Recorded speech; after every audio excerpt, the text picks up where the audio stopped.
Bonjour à tous. On va commencer, prenez un siège. Bienvenue dans cette session. Je m'appelle Julien, je fais partie de l'équipe d'évangélistes techniques d'AWS. Je me concentre sur l'IA et le machine learning. Et je suis accompagné par Sébastien, qui travaille chez Target et qui vous parlera tout à l'heure de leur cas d'usage sur de la reconnaissance d'images. Et dans cette session, on va découvrir ensemble un service de machine learning qui s'appelle Amazon SageMaker, qui a été lancé à re:Invent 2017, donc 1 an et demi à peu près. Donc je vais vous expliquer les grandes fonctionnalités. Ensuite, Sébastien viendra vous expliquer comment eux s'en sont servis concrètement. Et puis je reviendrai pour vous faire quelques démos en fonction du temps que Sébastien m'aura laissé. Hein, c'est-à-dire beaucoup. Hein, on est d'accord? Bon. Alors, je pense que vous avez certainement déjà vu cette slide. C'est l'ensemble des services d'IA et de machine learning qui sont disponibles sur AWS. Je dis toujours en plaisantant que quand je suis arrivé chez AWS, on arrivait à faire tenir tous les services AWS sur un slide.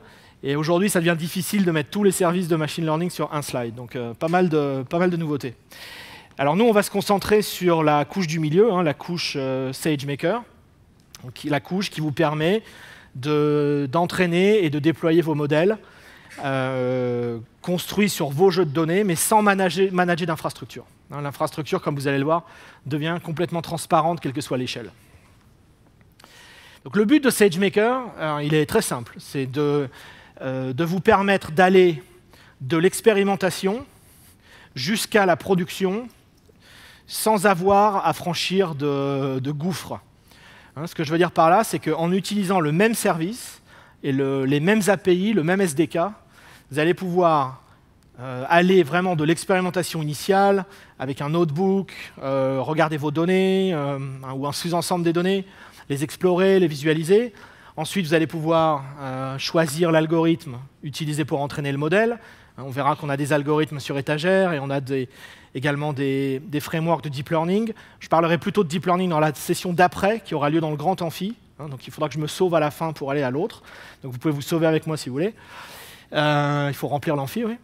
Et une fois que vous avez choisi l'algo, eh bien vous pourrez entraîner votre modèle à l'échelle en utilisant un vaste choix d'instances, mais sans avoir à les gérer, sans avoir à créer des VPC, déployer des clés SSH et que sais-je. Okay, et puis, de même, lorsque vous voudrez déployer votre modèle en production pour servir des prédictions, vous pourrez le faire à n'importe quelle échelle, en choisissant le type d'instance, mais sans avoir à les gérer.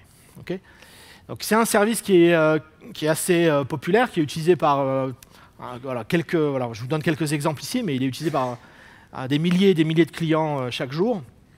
Par exemple, Intuit, un exemple tout simple, vous connaissez certainement Intuit. Intuit, c'est une société qui construit des produits qui aident les entreprises à gérer leurs comptes, etc. Et alors, ils ont construit un modèle de machine learning qui analyse les relevés bancaires des clients et qui trouve automatiquement sur ces relevés bancaires les dépenses déductibles. Et donc, en moyenne, ils font économiser chaque mois à peu près 4 000 $ à chaque client en prédisant, en trouvant automatiquement sur leur relevé quelles sont les dépenses qui sont déductibles. Voilà. Alors, je trouve ça assez sympa. Le machine learning pour faire économiser de l'argent, c'est bien. Bon, Tinder, évidemment, on ne voit pas du tout ce que les gens peuvent en faire, et de toute façon, personne ne s'en sert ici, évidemment. Convoy, c'est une société de logistique qui utilise des modèles de machine learning pour optimiser le remplissage des camions. Hein, ils ont constaté qu'il y a 40% des poids lourds aux États-Unis qui circulent, enfin 40% de la distance parcourue par les poids lourds aux États-Unis qui est parcourue à vide. Donc c'est évidemment un énorme gâchis. Et ils utilisent des modèles de machine learning pour optimiser les livraisons et le transport. Alors, le cycle du machine learning, vous l'avez peut-être déjà vu, si vous faites déjà du machine learning, voilà à quoi il ressemble. Le point sur lequel j'insiste ici, c'est que le machine learning, la partie pure machine learning, l'algo, l'entraînement du modèle, etc., c'est vraiment qu'une petite partie de tout le cycle. Donc, il faut essayer de voir l'ensemble du cycle. Donc, le premier point, c'est qu'évidemment, il vous faut des données. Okay, et que lorsque vous travaillez avec des données complexes, des images ou du texte, enfin des données non structurées. La tâche de construction du dataset, la tâche d'annotation du dataset est particulièrement longue et coûteuse. Voilà un exemple. Si vous vouliez entraîner un modèle pour de la conduite autonome, un modèle de reconnaissance d'image pour de la conduite autonome, il faudrait faire ce genre de choses, ce qu'on appelle de la segmentation, assigner chaque pixel de l'image à un objet donné, et il faudrait le faire sur des centaines de milliers, voire des millions d'images. Alors demandez-vous combien de temps il vous faudrait pour en faire une. Bon, voilà, vous multipliez par 1 million et vous vous rendez compte qu'il y a assez vite un problème. Mais même sur des datasets de plus petite taille ou des datasets moins compliqués, de la notation de texte, la charge de construction du dataset devient importante. Donc on a rajouté un service dans SageMaker qui s'appelle SageMaker Ground Truth, qui est un service qui va vous permettre d'annoter des jeux de données d'image ou des jeux de données de texte, ou même de construire des workflows propriétaires avec vos propres types de données. Et surtout, donc il y a les outils graphiques pour faire ça, mais surtout il y a la capacité à distribuer le travail à différents groupes de travailleurs, alors qui peuvent être des groupes internes à votre entreprise. Si vous voulez annoter des images médicales, on peut imaginer que vous voulez... D'abord, il y a un problème de confidentialité, et puis vous voulez que des experts, des chercheurs, des médecins fassent cette annotation. Si vous voulez faire des annotations plus simples, vous pouvez les distribuer à des partenaires AWS. On a des partenaires qui vous fournissent des travailleurs qui vont faire cette annotation. Et vous pouvez également, si vous voulez vraiment passer à l'échelle, les envoyer à Mechanical Turk, qui est un service d'Amazon qui permet de distribuer des tâches à plus de 500 000 personnes. Donc si vous avez des problématiques de construction de datasets, voilà un service qui peut vous simplifier la vie. Alors une fois que vous avez vos datas, il y a quand même une grosse tâche de nettoyage, d'agrégation, etc. Et là, vous pouvez utiliser un des services dits Big Data d'AWS, Glue, qui est notre service d'ETL, ou EMR, si vous voulez utiliser Hadoop ou Spark, Redshift, si vous avez un data warehouse, Athena, si vous voulez faire de l'analytique serverless. Je dirais, là, on ne manque pas de solutions. Et puis évidemment, S3 pour stocker et sécuriser l'ensemble. On ne manque pas de solutions pour vous aider à préparer les données. Et ensuite, une fois que les données sont prêtes, bien sûr, il va falloir s'attaquer au choix de l'algo, à l'entraînement du modèle. Et ça, c'est vraiment le cœur de SageMaker. Donc on va en parler tout à l'heure. Donc on va avoir la possibilité d'expérimenter avec des notebooks Jupyter managés, on a une collection d'algos sur étagère, etc. pour vous simplifier la vie. Et comme je l'ai dit, on va pouvoir ensuite entraîner à l'échelle sur de l'infrastructure managée. Et si on est satisfait du modèle et qu'on a envie de le déployer, soit pour servir des prédictions HTTPS, soit pour faire de la prédiction en mode batch, et bien de la même façon, vous pourrez déployer vraiment en une ligne de code votre modèle et obtenir des prédictions. Et bien sûr, tout ça est intégré avec notre monitoring, CloudWatch et compagnie. Donc vous avez les métriques du modèle, la performance des instances, etc. etc. Donc voilà un peu le schéma global et voilà où SageMaker se positionne. Alors, comme je l'ai dit tout à l'heure, c'est un service qui a 1 an et demi maintenant. Donc on a ajouté beaucoup de choses depuis. Malheureusement, je n'ai pas le temps de tout couvrir, mais je voulais au moins vous lister les principaux ajouts qui ont eu lieu, en particulier à reInvent. Donc n'hésitez pas soit à m'attraper plus tard, à me poser des questions, mais en tout cas, voilà, SageMaker est un service qui est particulièrement actif et je dirais, le machine learning chez nous est particulièrement actif. Rien que l'année dernière, on a livré plus de 200 features sur l'ensemble de nos services de machine learning. Donc on continue à ajouter beaucoup de choses. Voilà, des nouveaux types d'instances, un environnement pour scikit-learn, etc. etc. Enfin, pas mal de services. Bon, j'en mentionnerai certains dans la deuxième présentation tout à l'heure. Mais voilà, donc beaucoup de choses. Si vous avez jeté un œil à SageMaker il y a 1 an, c'est le moment de rejeter un œil. Il y a juste un point que je veux mentionner, c'est la marketplace pour les modèles. Donc vous êtes sans doute familier de la marketplace EC2, où on trouve des milliers de logiciels tiers sur étagère prêts à être déployés. Eh bien, on a construit tout simplement la même chose pour les modèles de machine learning. Donc maintenant, vous pouvez aller, et je pense que ça devrait être le premier truc à vérifier, avant de vous embarquer dans un projet de machine learning, allez jeter un œil à la marketplace. Il est possible que vous trouviez un modèle prêt à entraîner, prêt à être déployé, qui réponde à votre problème. Donc n'importe lequel de ces modèles peut être déployé en 2 clics sur SageMaker. Vous pouvez lui envoyer des échantillons, recevoir des prédictions, le tester, vérifier que si le modèle convient oui ou non à votre problématique. Et si c'est le cas, voilà, job done. Vous pouvez parfaitement éviter de construire un modèle de machine learning et passer au projet suivant. Okay, voilà, donc il n'y a pas d'obligation de construire des modèles. Le but du jeu, c'est de résoudre un problème métier. Si l'un de ces modèles fait ça, parfait. Donc n'hésitez pas à jeter un œil. Vous pouvez les tester gratuitement. Et puis généralement, après, ils deviennent payants. Bon, pas tous, certains sont gratuits, mais jetez un œil. Alors, pour travailler avec SageMaker, c'est relativement simple. C'est comme avec tout le reste de AWS. On va appeler des API. Okay, donc on a un SDK, qui est un SDK Python. Un SDK de haut niveau qui va manipuler des objets comme des algos, des modèles, des déploiements, etc. Donc vraiment très peu de code. Vous verrez dans les notebooks tout à l'heure, on n'écrit pas grand-chose. Il y a également un SDK pour Spark, s'il y a des utilisateurs de Spark dans la salle. Voilà. Vous pouvez également appeler des API SageMaker à partir de Spark, en gros pour combiner le meilleur des deux mondes, hein, l'ETL sur Spark et le machine learning ou le deep learning sur SageMaker. Okay, bon, et puis bien sûr, il y a aussi des API SageMaker bas niveau, comme pour tous les autres services, accessibles en ligne de commande ou via les SDK langage, hein, Java, Python, C++, etc. Et autant le premier SDK est vraiment approprié pour l'expérimentation, les notebooks, etc., autant les API SageMaker de bas niveau sont plutôt adaptés pour de l'automatisation. Okay, donc, en tout cas, dans les notebooks, moi, j'utiliserai le SDK Python de haut niveau. Alors, en termes d'entraînement, eh bien, on a le choix. On a toujours le choix entre 3 catégories. Donc, on a des algos sur étagère. Hein, je vous en montrerai un ou deux tout à l'heure. Donc, des algos qui ont été implémentés par Amazon et AWS. Donc, pas besoin d'écrire du code de machine learning. Vous prenez l'algo, vous définissez quelques paramètres et vous entraînez. Okay, donc ça, c'est vraiment une solution super, si vous ne voulez pas ou si vous paraît difficile d'écrire votre propre code. Ensuite, on a des frameworks intégrés, donc, les principales librairies de machine learning et deep learning, donc scikit-learn, TensorFlow, MXNet, PyTorch, j'en passe, et des meilleurs, qui sont préinstallés, donc des versions optimisées par AWS. Donc là, c'est ce que j'appelle Bring Your Own Script. Il vous suffit d'amener votre code scikit-learn ou votre code TensorFlow et vous pouvez l'entraîner et le déployer à l'échelle. Okay, sans gérer ni l'infra, ni même sans avoir à installer ces librairies.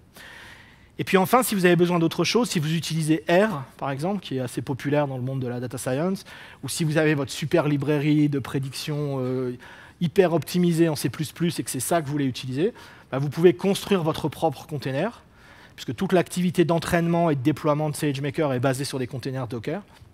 Donc en respectant quelques consignes très simples, vous construisez votre container, vous le poussez dans AWS, et vous pourrez vous en servir pour prédire, pour entraîner et pour prédire vos données. Okay, donc beaucoup de flexibilité, on peut vraiment amener n'importe quel type de modèle sur SageMaker. Okay, maintenant, je voudrais passer la parole à Sébastien, qui va vous expliquer comment Target a construit une application basée sur le machine learning et sur SageMaker.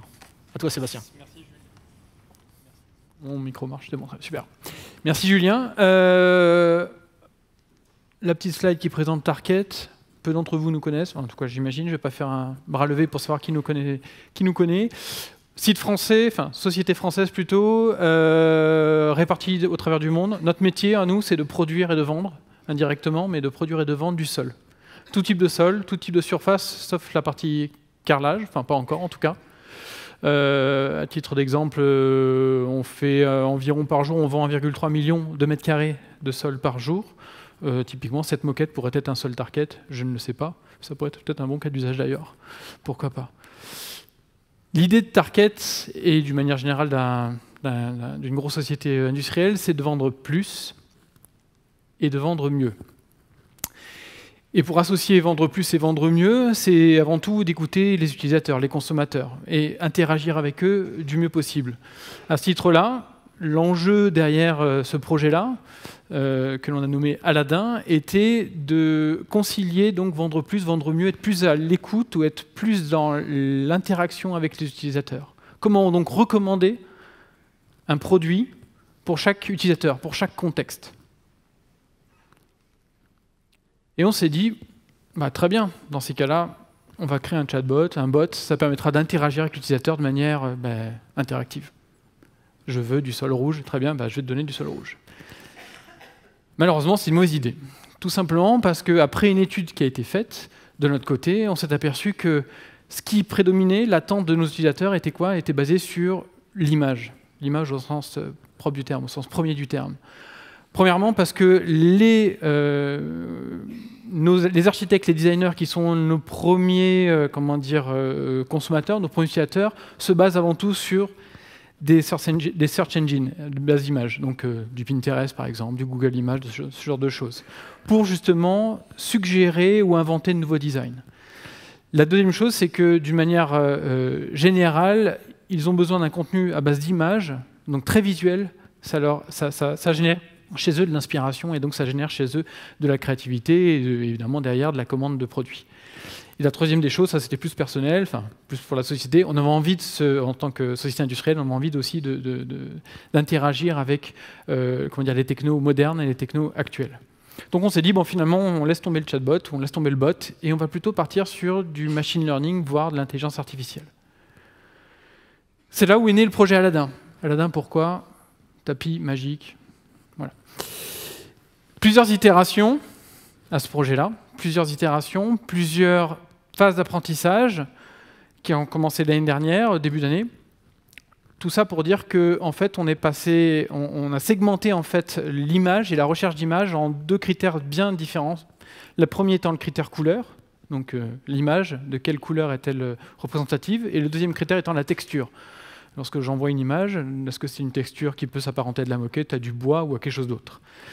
Et en fonction de cette segmentation-là, on a utilisé différents types d'algorithmes, différents types de modèles. La première phase était donc sur la partie couleur. On a éclaté les couleurs dominantes sur des clusters avec une forme de reconnaissance au niveau de cette couleur-là. Et la partie texture était pour nous la plus intéressante, où on s'appuyait avant tout sur la partie entraînement d'un modèle avec tout d'abord une reconnaissance. Donc l'idée, c'était plutôt d'avoir un dataset le plus pertinent possible pour pouvoir après suggérer des images et un retour par rapport à une interaction client. On va faire une démo, donc si vous êtes perdu là, vous n'allez pas être perdu juste après. Tout ça en s'appuyant sur d'abord, c'était la phase prototype, d'abord des instances qui étaient entraînées de notre côté, donc vraiment des instances Amazon EC2, pour après, de plus en plus, s'appuyer sur un service managé tel que SageMaker. Ça, c'était la première phase. Et après, évidemment, un déploiement de modèle, une mise en production et une intégration à notre application web, puisqu'on a évidemment des sites web qui sont la base de tout en ce qui concerne l'outil que l'on souhaite designer. Pourquoi est-ce qu'on a utilisé SageMaker? Puisqu'au départ, on était parti d'instances qui étaient certes chez Amazon, mais qui étaient avant tout de notre propre création. Parce qu'on s'est aperçu en fait rapidement que, elle était plus flexible en termes d'opération, en termes de scalability. C'est-à-dire que la partie Service Manager est beaucoup plus pertinente lorsqu'il s'agit de envoyer du code, demander quelque chose à une machine qu'elle soit gérée, plutôt que nous-mêmes créer des autoscaling groups, des déploiements, des endpoints, etc. Deuxième chose, c'est parce que en fait, notre modèle à nous et notre façon d'interagir, notre façon de modéliser cette intelligence était beaucoup plus adaptée, en tout cas était native côté SageMaker, donc pas besoin de réinventer la roue, ce qui était important. La troisième, il y en a d'autres, mais la troisième intérêt, c'est que finalement, évidemment, c'est un service manager, tout est intégré. La partie stockage est intégrée, pas besoin de la gérer nous-mêmes, on s'interface à S3. La partie log pour comprendre ce qui s'est passé, pour débugger éventuellement, pour faire une VNext était plus intéressante aussi, puisque directement on pouvait s'appuyer sur le log de CloudWatch par exemple, ou d'autres types de logs directement intégrés dans SageMaker. Et j'ai envie de dire, cerise sur le gâteau, d'où le petit gâteau, c'est qu'en fait on s'est aperçu rapidement que le coût associé à SageMaker, à l'utilisation que l'on avait et l'interaction que l'on avait avec SageMaker était quasiment identique avec le coût d'utilisation de notre plateforme à base de GPU, donc sur les instances P. Et ça, c'était quand même plutôt une bonne surprise, dans le sens où finalement on gérait moins, on était plus flexible, plus doté d'un point de vue outil et mécanique, et pour le même coût. Donc ça a plu à mon DSI. Alors, ce que je te propose, Julien, des paroles, mais une démo, c'est peut-être plus intéressant. Donc ce que je te propose, c'est de manière complètement innocente, donc d'aller sur notre site web, merci, ça fait du trafic. Vous pouvez évidemment y aller. Et de, pourquoi pas, rechercher un sol, celui que tu veux. Celui que je veux. Okay. Donc pour interagir avec l'outil, on l'a intégré, comme je vous l'ai indiqué, à l'UX du site web. Il est aussi disponible sous un plugin qui est disponible sur Chrome, par exemple. Et je te propose, voilà, parce que je vois que tu as déjà préparé la démo, magnifique. Chez nous, moquette. Ce que tu veux. Commençons par la moquette, si tu veux. Allez, commençons par la moquette. Une petite moquette rouge, c'est sympa. J'ai la même à la maison. Voir un petit peu ce que ça donne. Donc là, par rapport à une interaction qui se fait de manière synchrone, évidemment, ceci va être challengé, confronté par rapport à un dataset qui lui-même est entraîné tous les jours à intervalles réguliers et va proposer, j'espère, des solutions qui sont pertinentes d'un point de vue couleur ou texture. Et comme on peut voir, effectivement, ton point d'entrée était une moquette rouge, c'est bien ça? Oui, rouge, c'est vif, oui. Voilà, et de manière pertinente, le premier modèle de ce que je vois, si l'écran n'est pas trop faux en couleur, je vois que c'est une moquette Bordeaux, donc un produit qui est chez nous, dans notre gamme, dans notre catalogue, dans nos collections, et qui propose donc en premier lieu une moquette rouge, mais aussi une moquette, donc c'est bien pour la texture, ça a marché, une moquette bleue, une moquette ocre, une moquette jaune, etc., etc. Donc ça donne un retour qui est plutôt, pour l'instant, positif. C'est-à-dire que si jamais tu te posais la question, j'aimerais bien avoir cette même moquette rouge que j'ai prise en photo chez ma grand-mère, par exemple, ou chez quelqu'un d'autre, tu aurais des résultats et une pertinence produit qui serait avérée. Pourquoi pas rechercher autre chose, quelque chose de peut-être un peu plus commun qu'une moquette rouge, surtout en France. Admettons, je ne sais pas, au hasard, du parquet. Ah, moi j'aime bien le chêne massif. Ouais. Écoute, tu as très bon à la goût. campagne. Tu as un excellent goût. Du parquet, couleur parquet, couleur chêne, standard. Donc je m'attends à ce qu'il me sorte quelque chose qui est un petit peu dans les tons beige jaune, avec du bois si possible, si notre algorithme marche plutôt pas mal et que le dataset est plutôt pertinent. J'ai l'impression qu'il l'est, coup de chance. Tout ceci n'est pas truqué. Non, on n'a pas du tout préparé. C'est au hasard tout ça. Non, mais je vous invite à y aller, évidemment. L'enjeu, c'est pas de vous montrer que la démo marche. Ah, mais ne dis pas ça aux gens, parce qu'après ils vont le faire et sur Twitter ils vont. Allez-y, ça très bien, ça améliorera notre ranking. Ça sera magnifique, super. Donc tu as bien du parquet, donc tu as bien une texture qui s'apparente à du bois. Alors attention, quand je dis parquet, ça peut être ce qu'on appelle du LVT, donc une solution plastique, mais avec une texture parquet et une imagerie parquet. En tout cas, ça m'a l'air d'être plutôt pertinent. Juste pour avoir quelques chiffres, pour vous donner un petit peu en tête, ce dataset, donc ce modèle-là est entraîné à base avec ce qu'on a appelé chez nous pour la source de ces images, c'était une source de nos catalogues, ou des fois des photos in situ qui ont été mises en place, qui ont été faites. Ça représente environ 3000 images, peu ou plus, ce sont des thumbnails pour une empreinte, un stockage qui est de l'ordre de 3 mégas. Donc ça veut dire qu'à partir de finalement pas grand-chose en termes de données, pas grand-chose en termes de footprint de données, on arrive à faire des datasets qui sont pertinents. Notre vocation à nous, et je suis sûr que vous allez le mettre en défaut, et pas d'avoir à chaque coup une solution ou un produit qui correspond, mais en revanche d'être pertinent, de nous donner de la créativité et j'ai envie de dire d'avoir vos feedbacks pour vous dire tiens, si je prends en photo le mur, ça ne marche pas. Ça permettra peut-être d'améliorer notre dataset et d'y intégrer des photos d'images, des photos de mur, par exemple, voire d'autres choses qui sont possibles. Mais peut-être le plus intéressant derrière, c'est qu'est-ce qu'on va en faire de tout ça. Parce qu'aujourd'hui, cet outil et ce plugin, il est disponible que sur le site français et sur d'autres sites, mais pas sur tous les sites de Target. Ça va très certainement le devenir. Mais finalement, c'est de dire, ben voilà, on y a goûté, ça a une pertinence quand même, somme toute, assez intéressante. Quel est le coup d'après?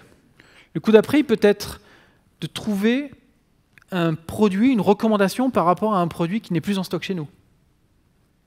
Pour ne pas avoir la feuille blanche. Pour ne pas avoir, ben non, le produit n'est plus en stock, merci, au revoir, à demain. Mais plutôt dire, le produit n'est pas en stock, mais par rapport à ce que vous avez commandé ou par rapport à l'input que nous avez donné, texture, couleur, etc., on peut vous recommander ce type de produit. Tout ça basé sur du machine learning, du deep learning et de l'intelligence artificielle. L'autre point qui peut être intéressant, c'est de s'adapter. S'adapter par rapport à une demande particulière. Parce qu'on sait très bien que les gammes produits, les catalogues, les collections ne se font pas du jour au lendemain. Mais peut-être que si demain, le rose fuchsia au niveau du sol, avec une texture cuir, est très très à la mode, ça permettra de pas forcément attendre le retour des commandes clients, mais plutôt de se dire, tiens, on a une forte demande sur le site web français, sur ce produit-là depuis quelques temps, ça peut peut-être nous donner des idées.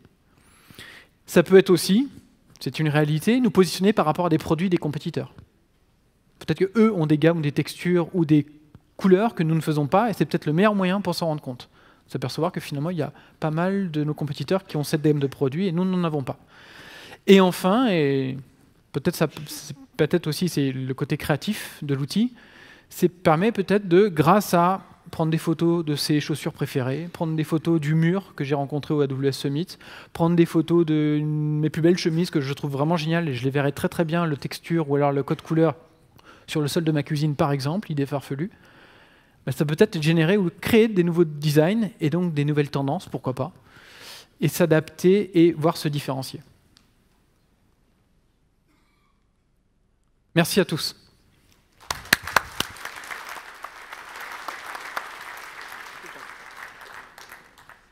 Sébastien. Et rappelle-nous la date de fondation de Target. Tu me poses une colle. On a plus de 100 ans. Voilà. Exactement, je ne sais pas. Et Target est une... Enfin, le nom, en tout cas. Le nom, 1800 quelque chose. Hein. Très certainement. Il me semble. Là, tu me poses une colle. Tu me voilà, reviendras ça. Non, je veux pas te faire ressentir ton âge, mais juste montrer que voilà, on peut être une société industrielle traditionnelle et innover, et sans avoir besoin de faire des choses particulièrement compliquées. Donc bravo, je trouve que c'est un... Et la démo a fonctionné, donc voilà. Bon, pour la moquette rouge, je suis pas sûr, mais je te rappelle. Alors, on a mentionné tout à l'heure qu'un des choix possibles dans SageMaker, c'était d'utiliser des algorithmes sur étagère. Alors, je vais me concentrer sur ça. Je vais vous montrer, et on a beaucoup de temps disponible, donc merci beaucoup Sébastien. Je vais pouvoir vous montrer deux algos différents. Et si vous avez plutôt envie de voir du deep learning, je vous invite, comme je dis tout à l'heure, à me rejoindre dans la session de 16h dans le grand amphi. Alors, regardons un peu la liste des algos sur étagère. Donc, là, moi aussi, j'ai un code couleur. Assez simple. Donc, les algos orange sont des algos d'apprentissage supervisé.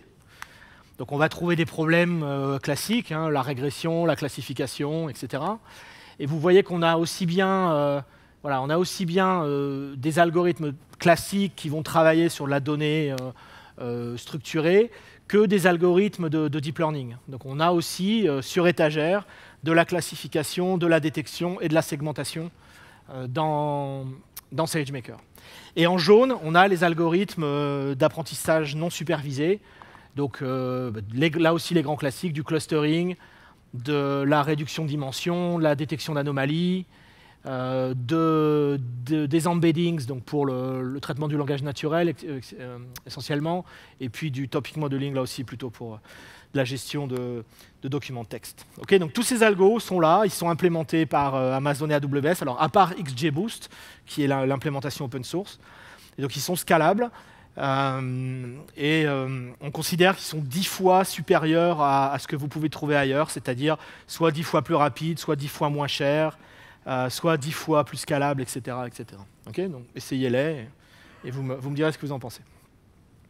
Alors le premier que je voudrais vous montrer, c'est un algorithme qui s'appelle Blazing Text, qui est d'ailleurs un algorithme qui a été inventé et publié par Amazon. Si vous voulez lire l'article, le voici. Donc c'est un algorithme qui sert essentiellement à calculer des vecteurs de mots, donc là aussi des embeddings, qui est souvent une des tâches préliminaires lorsqu'on fait du traitement du langage naturel. Hein, il s'appelle Blazing Text parce que c'est une amélioration de FastText de Facebook. FastText était à l'état de l'art, mais ne tournait que sur CPU. Cette implémentation-là, par Amazon, fonctionne sur GPU. Donc, voilà, travaille plus vite et elle est plus scalable. Donc ça, c'est le premier mode où on va l'utiliser. Le deuxième mode, et c'est celui que je vais vous montrer, c'est un mode d'apprentissage supervisé où on fait de la classification de texte. Alors, on va sauter dans un notebook. Donc, j'utilise ici... nous y voilà. Non. Voilà. OK, donc là, j'utilise une instance de notebook de SageMaker. Bon, je ne vous fais pas l'affront de vous montrer comment on la crée. Hein. C'est Create Notebook Instance Click. On ne va pas perdre de temps à faire ça. Et donc, une fois qu'on a créé une instance, on se retrouve directement dans Jupyter. On ouvre l'instance, on saute dans Jupyter. Et on peut commencer à travailler. Okay, et je pointe juste la collection d'exemples SageMaker qui sont, alors ils sont sur GitHub et ils sont aussi automatiquement clonés sur la notebook instance. Donc je ne sais pas combien il y en a, mais au moins une centaine maintenant. C'est une ressource assez précieuse. Je vous incite à aller jeter un œil. Donc ici, ce qu'on veut faire, c'est on veut apprendre à classifier des phrases dans différentes catégories. Okay, donc on va commencer par importer le SDK SageMaker. On va attraper un bucket S3 pour stocker le dataset et stocker le modèle qu'on aura entraîné. Okay, rien de bien bizarre. On va télécharger le dataset. Alors c'est un dataset DBpedia. Donc il y a 560 000 phrases dans le dataset d'entraînement et elles sont classées dans 14 catégories. Okay, donc bon, c'est pas un dataset énorme, mais enfin il est déjà intéressant pour travailler. Donc je le télécharge, je l'extrais. Hein, je peux jeter un œil à quelques exemples. Donc on voit les trois premiers échantillons ici. Okay, donc le chiffre là au début de la ligne, c'est le numéro de la catégorie. Donc ça, c'est une phrase de la catégorie 1. Okay, bon, voilà le texte. Et puis voilà la suivante aussi, catégorie 1, catégorie 1. Okay, on en a 560 000 comme ça. On ne va pas toutes les regarder. Et donc on a 14 catégories qui sont celles-ci. Okay, donc la catégorie 1, c'est manifestement une phrase qui parle d'une société, d'une compagnie. Okay, bon, très bien. Alors, on va rejeter un œil à ces phrases. Le dataset est un dataset de référence. Qu'est-ce qu'on pourrait bien avoir envie de nettoyer là-dessus? Alors, on pourrait évidemment toujours nettoyer, chercher des fautes d'orthographe, des choses comme ça. Mais ici, on a un problème qu'on doit régler, qui est ça. C'est qu'on n'a pas d'espace entre les parenthèses et les mots. Et on n'a pas d'espace avant la ponctuation. Okay, donc ça, c'est embêtant. Parce que si on entraîne comme ça, l'algo va penser que use point est un mot, ce qui est évidemment faux. Okay, ou que parenthèse ouvrante role-playing est un mot. Donc il faut qu'on espace tous les symboles qui sont présents dans ce dataset. Okay, donc en bon français, c'est ce qu'on appelle space separated tokenization. Donc s'assurer qu'on a un espace entre chaque mot et un espace entre chaque mot et chaque symbole de ponctuation, parenthèse, etc. Alors évidemment, on ne va pas écrire du code pour faire ça. On va utiliser une librairie qui s'appelle NLTK, Natural Language Toolkit, qui a un plugin, un package qui s'appelle Punkt. Ça doit être allemand. Forcément. Qui va faire la tokenisation. Okay, donc, bon, ce n'est pas un cours de Python, on s'en fiche un peu de savoir comment marchent les détails. Ce qu'on va faire, c'est qu'on va itérer. On a un dataset d'entraînement et un dataset de test. Donc on va itérer sur les deux datasets et phrase par phrase, on va tokeniser le texte, okay, et on va écrire ça dans deux documents. Donc dbpedia.train, dbpedia.validation, okay, où là, on a le texte parfaitement séparé. Allez, on va commencer à prendre des risques. Je sais pas, on va en prendre une. Allez, on prend celui-là. On va regarder si ça a marché quand même. OK. Donc là, on voit qu'on a bien séparé les mots des symboles, le point à la fin, il a bien un espace avant, etc. etc. Voilà, donc c'est tout ce qu'on fait. Okay, c'est Blazing Text qui attend ça. Il s'attend à avoir des tokens séparés par un espace. Okay, on upload ça dans S3, dans notre bucket préalablement créé. Okay, on définit l'emplacement du jeu d'entraînement, du jeu de validation. Rien de compliqué. On définit où va être stocké le modèle. Donc à quel endroit on sauve le modèle dans S3. Okay, voilà, et c'est tout. Là, on est prêt à entraîner.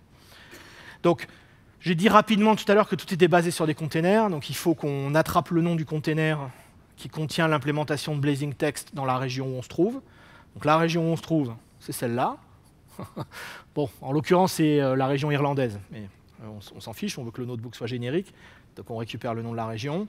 Et puis, on a une petite API toute simple qui nous permet simplement d'obtenir le nom du container pour un algo donné dans une région donnée. Okay, et on l'affiche. Voilà. Et donc on voit que ce container il est stocké dans ECR, qui est notre service, notre registry Docker managé. Voilà, c'est tout. On a choisi un algo, parfait. Alors maintenant, On va configurer l'entraînement. Donc ici, on va utiliser un objet qui est vraiment central dans SageMaker, qui s'appelle l'estimator, qui est l'objet qui va nous servir à configurer des jobs. Donc on lui passe le nom de l'algo, on lui passe l'infrastructure sur laquelle on veut entraîner. Donc ici, on dit simplement, vas-y, entraîne sur une C4 4XL. C'est tout ce qu'on fera comme travail d'infrastructure, donc c'est pas très compliqué. On lui dit où est-ce qu'on va sauver le modèle. Voilà. Et en gros, c'est tout. Les autres sont des paramètres un peu génériques qu'on va copier-coller un peu à chaque fois. C'est un algo de machine learning, donc il faut lui donner lui aussi des paramètres. Là, on a paramétré le job d'entraînement, mais là, il faut paramétrer l'algorithme. Donc si on regardait dans la documentation de l'algorithme, on verrait que là, pour faire de la classification de texte, le mode à utiliser, c'est le mode supervised. On fait de l'apprentissage supervisé. Et c'est le seul paramètre obligatoire. Il y a plein d'autres paramètres de machine learning qui font assez peur. On peut les ignorer en première analyse. On peut juste se contenter de faire ça et voir ce que ça donne.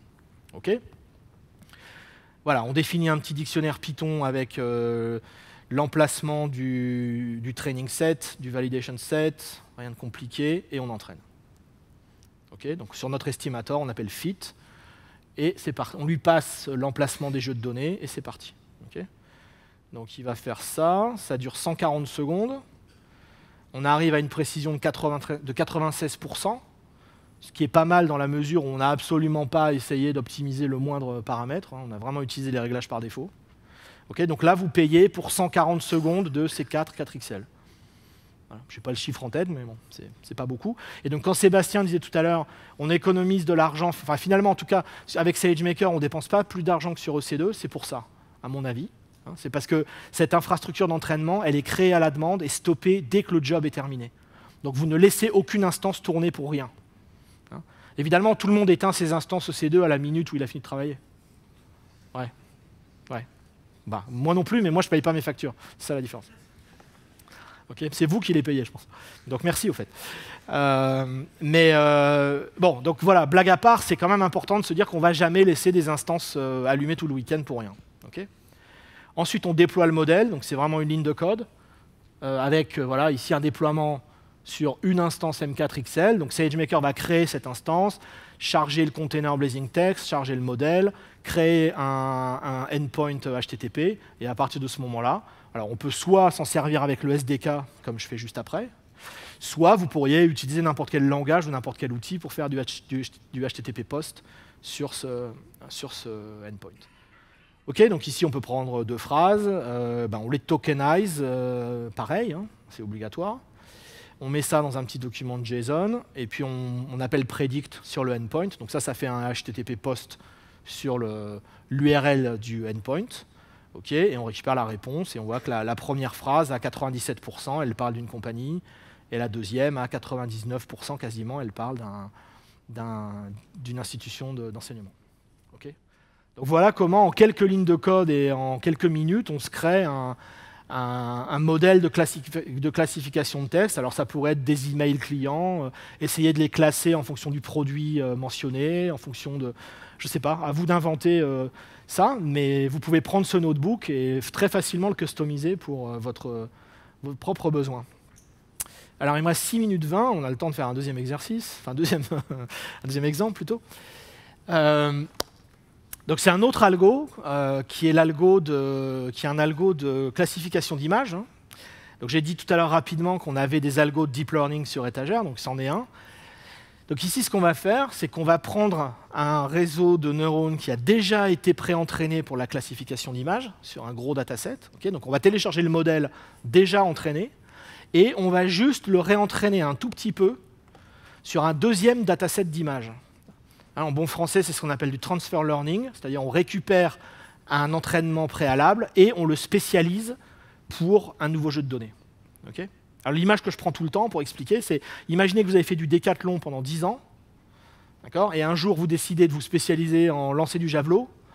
Vous faites 6 mois de javelot intense, et il y a des chances pour que vous soyez un assez bon lanceur de javelot. Ce n'est pas comme si vous partiez de zéro. C'est exactement la même chose ici. Donc ça commence de la même façon, on prend le SDK, on récupère le container pour l'algo de classification d'images. On va télécharger le dataset. Alors le dataset, il a 257 classes, donc 256 vraies classes, plus une classe fourre-tout qui sert à compliquer un peu l'entraînement. Okay, donc il est déjà séparé en entraînement et validation, donc c'est parfait. Et il est même compressé dans ce format .rec, donc c'est un format qui s'appelle record.io, qui est un format à structure d'enregistrement, type record, ce qui permet de trimballer un gros fichier avec toutes les images à l'intérieur et pas des dizaines de milliers d'images. Okay, donc c'est bien plus simple.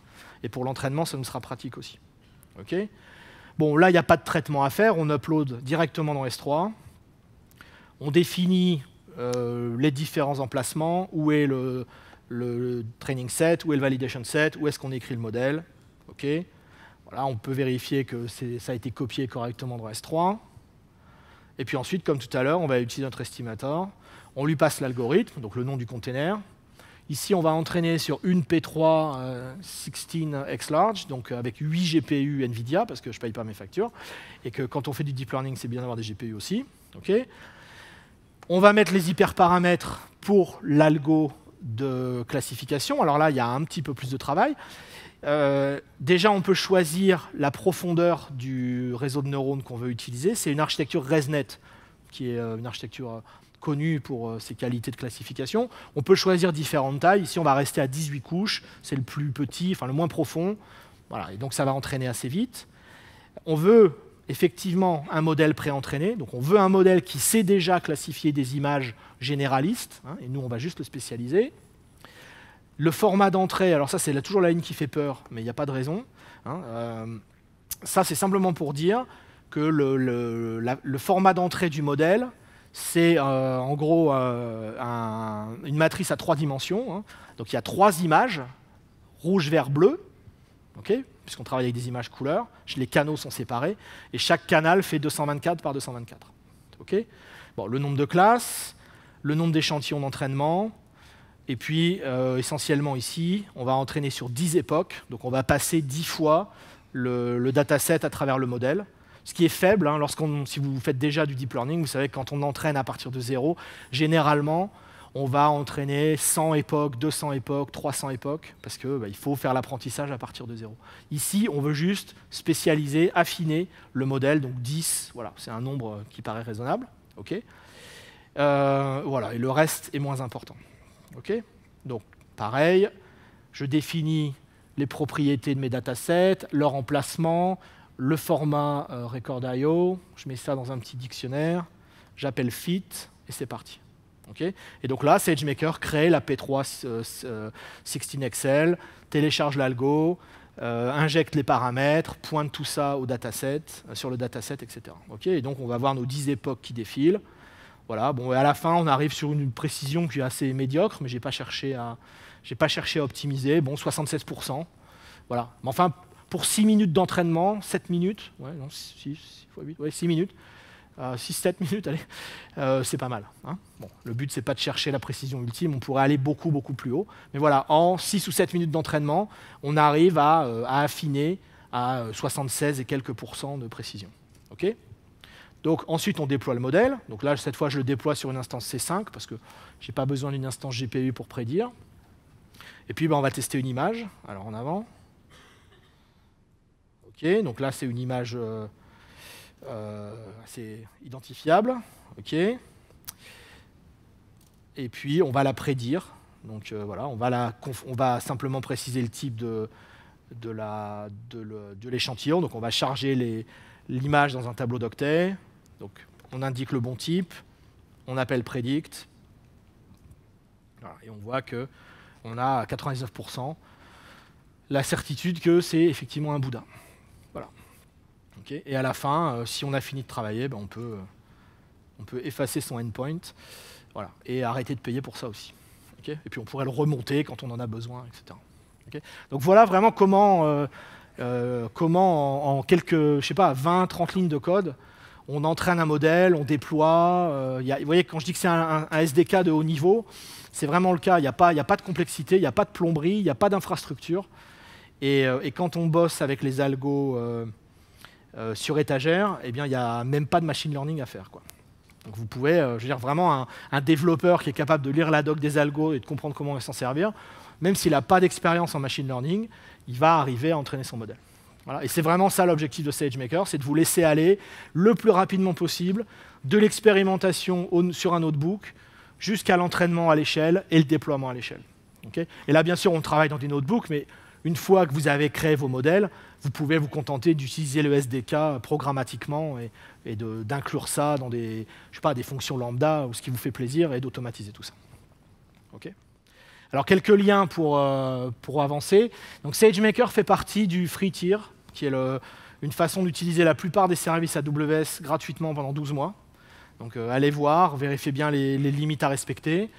ml.aws, c'est la page d'accueil pour tous les services de machine learning, la page de SageMaker. Le SDK Python que j'ai utilisé, il est sur GitHub. Le SDK SageMaker Spark, dont je n'ai pas du tout parlé, mais vous pouvez aller voir les exemples aussi. La fameuse collection que je vous ai montré vite fait, vraiment, c'est une ressource super pour apprendre comment marche SageMaker et toutes les configurations. Et puis surtout, ça vous fait plein d'exemples à partir desquels démarrer pour construire votre propre appli. Ça, c'est un workshop SageMaker que j'ai fait à reInvent en décembre. Il est basé sur XGBoost et un vrai dataset. Et voilà, il couvre toute l'API, y compris des features bien plus avancées que ceux dont j'ai parlé aujourd'hui. Donc prévoyez 3-4 heures, une soirée pluvieuse, un truc comme ça. Mon blog sur Medium, où vous trouverez pas mal d'articles Deep Learning et SageMaker. Donc, si vous voulez un peu plus de contenu et d'autres exemples, vous les trouverez là. Et puis également mes notebooks sur GitLab. OK ? Voilà, merci beaucoup. Je veux remercier encore Sébastien, s'il te plaît. Je te rappelle. Voilà. Merci beaucoup.